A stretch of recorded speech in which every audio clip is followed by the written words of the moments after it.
Assalamualaikum warahmatullahi wabarakatuh. Saya Lilis Perawati, Prodi Administrasi Pendidikan, Universitas Pendidikan Mandalika Mataram. Baik, di video kali ini saya akan mencoba mempresentasikan tugas saya di mata kuliah Teknik Penulisan Karya Ilmiah tentang kendala dalam pembuatan karya ilmiah. Di sini terlebih dahulu saya akan mencoba menjelaskan apa itu karya ilmiah. Langsung saja, karya ilmiah adalah laporan tertulis dan diterbitkan yang memaparkan hasil dari penelitian atau pengkajian yang dilakukan oleh seseorang atau sebuah tim dengan memenuhi kaidah dan etika keilmuan yang ditaati oleh masyarakat keilmuan. Dalam pembuatan karya ilmiah tentunya memiliki kendala dan permasalahan. Berikut adalah 8 kendala yang sering terjadi dalam pembuatan karya ilmiah. Yang pertama, malas, di mana secara umum malas mengerjakan penulisan merupakan permasalahan umum kendala menulis karya ilmiah, seperti halnya jenis pekerjaan lainnya. Malas merupakan kendala utama dalam menyelesaikan pekerjaan, demikian halnya dengan menulis karya ilmiah. Seorang peneliti akan mendapatkan tantangan pertama kali oleh rasa malas ini. Bila peneliti malas mengerjakan menulis karya ilmiah, maka bisa jadi peneliti perlu menguatkan niatnya kembali. Nah, apabila niatnya sudah kuat, maka peneliti tinggal mengkondisikan dirinya supaya semangat menulis karya ilmiah. Salah satu caranya adalah dengan membuat peneliti menjadi terus-menerus bersinggungan dengan materi atau hal-hal yang berhubungan dengan topik karya yang akan diteliti. Pikirkanlah manfaat-manfaat yang akan didapat oleh peneliti dan yang akan didapatkan masyarakat umum dari tulisan karya ilmiah tersebut, sehingga rasa malas peneliti akan tergusur oleh semangat menulis, karena secara umum manusia itu akan bersemangat ketika mengetahui manfaat yang akan didapat dari suatu kegiatan. Yang kedua, suka menunda, di mana suka menunda-nunda juga merupakan kendala umum yang sering terjadi ketika menghadapi suatu pekerjaan. Suka menunda juga menjadi salah satu kendala menulis karya ilmiah. Peneliti harus mengatasi kebiasaan suka menunda pekerjaan. Ide Hidup.com secara khusus telah membahas cara mengatasi kebiasaan suka menunda-nunda pekerjaan secara panjang lebar di artikel yang berjudul 7 cara ampuh mengatasi menunda pekerjaan. Segera kerjakan apa yang bisa dan memungkinkan untuk dikerjakan. Jangan ada jeda sama sekali, karena bila ada jeda dalam pengerjaan, maka itu akan memungkinkan terjadinya keinginan untuk menunda proses pekerjaan menulis karya ilmiah. Bila keinginan tersebut dipenuhi, maka menunda-nunda menulis karya ilmiah akan terus berlangsung dan peneliti baru akan tersadar apabila sudah memasuki tanggal dan waktu. Yang ketiga, kurang mengetahui seluk-beluk dan kurang pengalaman menulis karya ilmiah. Di sini maksudnya, kendala yang juga biasanya dihadapi dalam menulis karya ilmiah adalah kurang memahami tentang seluk-beluk karya ilmiah dan kurang berpengalaman dalam menulis karya ilmiah. Untuk kendala kurang dipahaminya seluk-beluk menulis karya ilmiah, maka harus diatasi dengan banyak membaca dan mempelajari buku atau artikel yang membahas tentang penulisan karya ilmiah sampai paham sedalam-dalamnya. Kurang pengalaman dalam menulis karya ilmiah hanya bisa diatasi dengan banyak menulis karya ilmiah, mengikuti event seperti lomba karya tulis ilmiah remaja, lomba karya tulis mahasiswa, dan event perlombaan karya ilmiah lainnya akan memberikan pengalaman yang tidak ternilai harganya dalam proses menulis karya ilmiah. Dengan demikian, kendala menulis karya ilmiah seperti ini akan bisa diatasi. Selanjutnya, poin yang keempat, tidak atau kurang menguasai topik yang dibahas di karya ilmiah yang sedang dibuat. Di sini, karya ilmiah merupakan jenis tulisan resmi yang membahas suatu permasalahan secara ilmiah dan dapat dipertanggungjawabkan.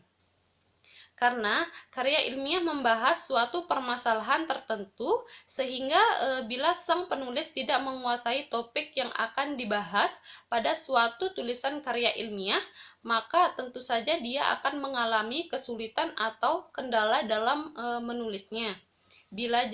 Bisa jadi berarti memang dia tidak pernah bersinggungan dengan topik tersebut, atau memang masih pada tahap baru mempelajari topik tersebut. Bila memang alasannya adalah masih baru dengan topik tersebut, maka solusinya dengan terus mempelajari dan menambah info-info atau pengalaman-pengalaman tentang topik tersebut. Berdiskusi dengan pakar atau ahli yang berkaitan dengan topik yang akan ditulis juga bisa menjadi salah satu alternatif mengatasinya. Yang kelima, kurang membaca literatur. Masih berhubungan dengan poin sebelumnya, kurang membaca literatur juga menjadi kendala menulis karya ilmiah. Menulis merupakan pasangan dari membaca. Apabila kegiatan membaca kurang, maka kehendak dan semangat untuk menulis pun juga menurun. Oleh karena itu, kurang membaca literatur juga menjadi kendala menulis karya ilmiah. Bisa dibayangkan menulis karya ilmiah memerlukan pengkolaborasian pemikiran dari penulis lain dalam bentuk sitasi dalam karya ilmiah. Dengan kurangnya membaca literatur, maka akan menyebabkan kurangnya perbandingan dengan pemikiran-pemikiran atau hasil penelitian dari penulis-penulis lainnya. Perlunya penelaahan pemikiran-pemikiran dari penulis lain dengan membaca karya mereka dan memasukkannya ke dalam tulisan karya ilmiah yang sedang dibuat adalah suatu syarat penting dalam penulisan karya ilmiah. Oleh karena itu, apabila seseorang akan menulis karya ilmiah, maka mau tidak mau orang tersebut juga harus membaca literatur tulisan orang lain yang relevan dengan topik yang akan ditulis.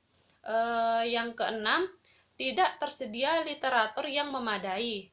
Kendala menulis karya ilmiah lainnya adalah kurang tersedianya literatur relevan yang memadai. Setelah seseorang bersemangat mengerjakan karya dan bersemangat dalam membaca literatur, ternyata terkadang sering terjadi kondisi sulitnya mencari literatur yang up to date dan relevan. Untung sekali sekarang sudah tersedia layanan gratis dalam pembuatan literatur yang up to date dan relevan. Sebut saja salah satunya adalah Google, suatu layanan dari Google yang menyediakan fasilitas pencarian literatur paper ilmiah dari berbagai jurnal internasional. Yang ketujuh, tidak mengecek ulang tulisan. Kendala menulis karya ilmiah yang bisa terjadi adalah tidak mengecek ulang tulisan yang dibuat sehingga menyebabkan adanya kesalahan ketik, adanya kalimat ambigu, adanya ketidaksinkronan antara kutipan yang diisi tulisan dengan di bagian daftar pustaka karya ilmiah, adanya kesalahan penulisan nama penulis yang dikutip, dan kesalahan-kesalahan penulisan lainnya. Dengan demikian, sangat perlu sekali untuk membaca dan mengecek ulang tulisan karya ilmiah yang telah selesai dibuat. Cara lainnya untuk mengatasi kendala ini adalah dengan meminta bantuan teman atau kolega untuk membaca dan mengkoreksi kesalahan penulisan. Teman atau kolega ini juga akan memberikan manfaat-manfaat atau masukan-masukan yang berharga untuk menambah kualitas karya ilmiah. Bacalah berkali-kali tulisan karya ilmiah peneliti hingga dipastikan tidak ada kesalahan penulisan. Jangan sampai ketika karya ilmiah diterbitkan baru ditemukan ada kesalahan penulisan, kesalahan ejaan, dan kesalahan-kesalahan lainnya. Nah, yang terakhir, plagiasi, di mana plagiasi merupakan kendala menulis karya ilmiah yang juga sangat perlu sekali dihindari. Plagiasi paling berat adalah mempublikasikan ulang karya ilmiah orang lain di atas nama dirinya sendiri. Dengan kata lain, hanya mengganti namanya saja. Plagiasi ini merupakan tindakan penjiplakan berat karya orang lain yang sangat tidak terpuji. Jenis plagiasi berikutnya adalah menggunakan kalimat yang persis sama dengan kalimat yang ada di tulisan karya ilmiah orang lain tanpa memberikan kredit pada penulis aslinya. Budaya plagiasi ini bisa disebut dengan kebiasaan copy paste yang banyak terjadi di kalangan siswa dan bahkan mahasiswa. Cara mengatasinya adalah dengan menanamkan pada dirinya sendiri untuk tidak melakukan penyalinan kalimat secara gegabah dan memberikan kredit pada penulis yang tulisannya dikutip dalam proses menulis karya ilmiah. Beberapa kendala menulis karya ilmiah yang telah dipaparkan sering dihadapi oleh para penulis karya ilmiah, terutama penulis pemula. Mungkin hanya ini saja yang bisa saya sampaikan, kurang lebihnya mohon maaf. Assalamualaikum warahmatullahi wabarakatuh.